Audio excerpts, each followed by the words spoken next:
أعوذ بالله من الشيطان الرجيم بسم الله الرحمن الرحيم Assalamu alaikum wa rahmatullah. Sahih al-Bukhari, Chapter 10, The Book of Azan, Hadith number 614, narrated by Jabir bin Abdullah. Allah's Messenger sallallahu alaihi wasallam said, whoever after listening to the Azan says the following dua, then my intercession for him will be allowed on the day of resurrection.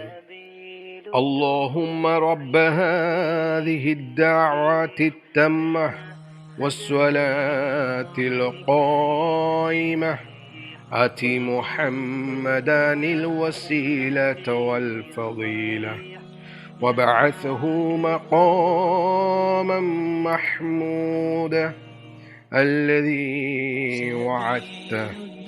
জাবির ইবনে আব্দুল্লাহ রাদিয়াল্লাহু তাআলা হতে বর্ণিত, আল্লাহর রাসূল সাল্লাল্লাহু আলাইহি ওয়াসাল্লাম বলেছেন, যে ব্যক্তি আজান শুনে এই দোয়া করবে, কিয়ামতের দিন সে আমার শাফায়াত লাভের অধিকারী হবে। May Allah bless us all with জান্নাতুল ফেরদৌস, আমিন।